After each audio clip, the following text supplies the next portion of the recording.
Insulting me, I won't, but insult Oyedepo. That bastard, tell him, any day I hear him talk about Oyedepo, do they know his father? That the priest has a father. Who is his father? That half caste who is born by Somalian. Did I hear him insult Oyedepo again? I will deal with him. Oyedepo may not talk, but I can't be alive to insult my father. If that, who gave birth to him? If he has a father, let him show us his father's picture. Somebody they gave birth to in the sheep. Does he look like a Nigerian? That's a Somalian. If I hear him insult my father again, Oyedepo will not talk, but I can't be alive to insult my father. I can't be alive. I caused the day was born. Insult my own father when I'm alive. I can't take it. Oyedepo will not talk, but I can't be alive. You insult my father. I will tear you. I will tear you to pieces. I'll be alive. You insult my father. Then say, hey, I'll tear you to pieces, you bastard. People who have fathers don't insult fathers. He's insulted because he has no father. You can never insult a father if you have a father. He has no father. Tell him, oh. Tell him. This is the last day he talks about Oyedepo again. He's a bastard. He's a bastard. Does he have a father? Who's his father? Let him show his father's picture. If he has a father. A man who cannot marry. He has no wife. He can't manage his home. He's coming to talk on television. Is it not his wife who left him? Huh? A man who has a broadcaster. He doesn't have a good job. I've been insulting my own father and people are laughing. Say, talk. Anybody insult my father again, I will just. Anybody may not talk, but me, I will talk. I will never be alive to see somebody insult my father. You are not born. You are not born. I will kill you. I will tear you to pieces. Very soon, I will arrest him. Next one, This video is in response to a viral video that David Ibiyemi did, supposedly yesterday. And here is my response. Before I go any further, I'd love to appreciate everyone for checking up on me. I thank you so much for your calls. Thank you for your concern. Thank you for your worries. And I want to assure you via this medium that even with a gun to my head, I'll still preach the truth and nothing but the truth. The truth about Christ, the truth about the scriptures, the real truth, the hidden truth about Christianity. So help me God. I was very devastated by that video because of the contents thereof.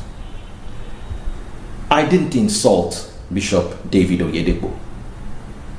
He quoted from the book of Ephesians chapter 5 verse 22, and I drew his attention to verse 21. Correcting scripturally is not an insult. Christ was criticized. Paul was criticized. Peter was criticized. Even the Pharisees were criticized. So there's no way you're going to preach a message from the scriptures that you will not get criticism. It's impossible. Even the closest friends of mine who agree doctrinally still disagree over some scriptures here and there, some doctrines here and there, and some ideologies.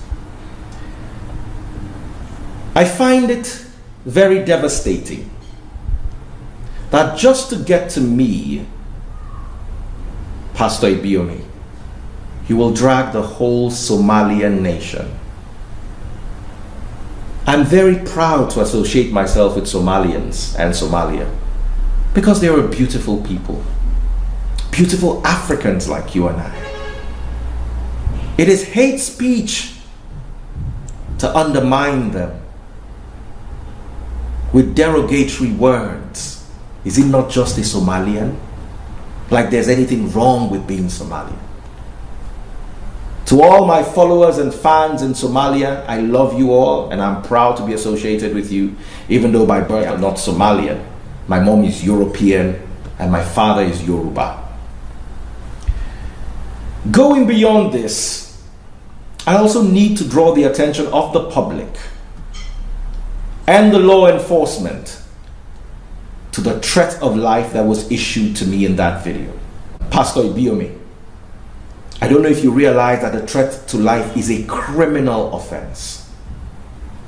And let it be on the record that you threatened my life.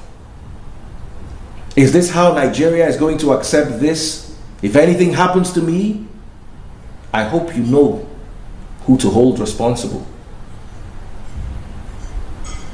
This has been on social media space for about 24 hours now. I'm yet to hear anything from the police. What happened to our laws on hate speech, racism, discriminatory statements, threat to life, which is actually criminal? What happened to all this? Are we going to keep quiet and just let this lie because it's coming from a pastor?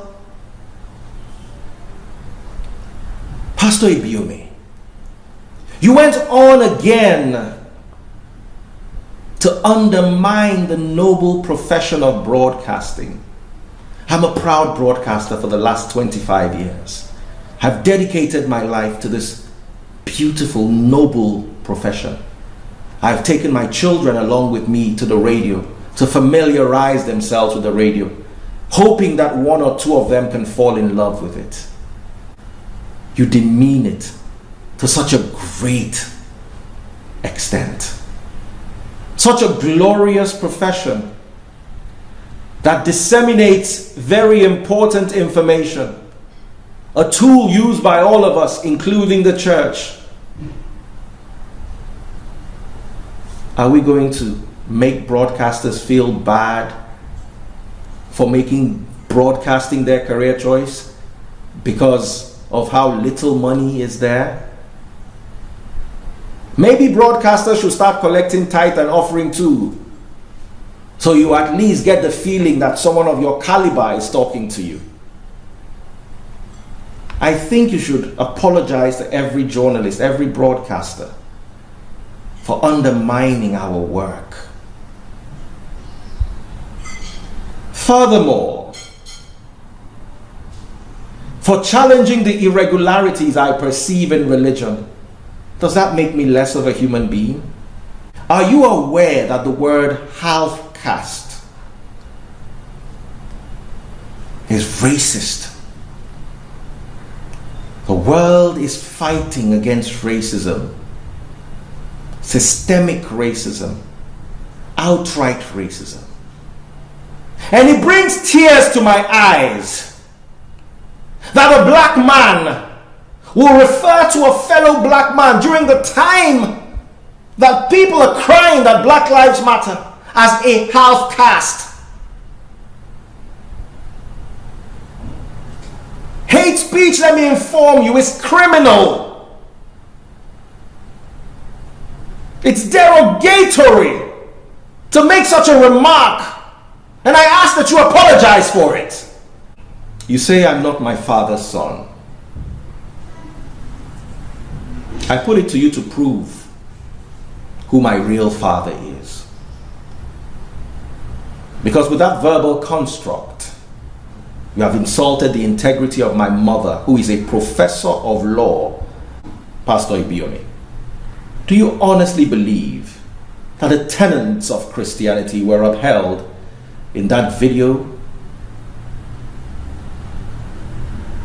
Do you believe that as a pastor behind a pulpit, you showed the likeness of Christ in your utterances in that video?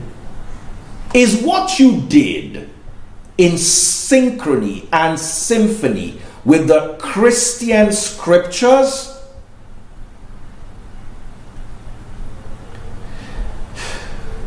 You said you would finish me. From my understanding, that's another criminal offense. A threat to life is criminal. And if anything happens to me, So I'm speaking to the public, I'm speaking to the police, I'm speaking to the world at large. Should anything whatsoever happen to me, I want you to know who to hold responsible. Every day we shout for freedom of speech.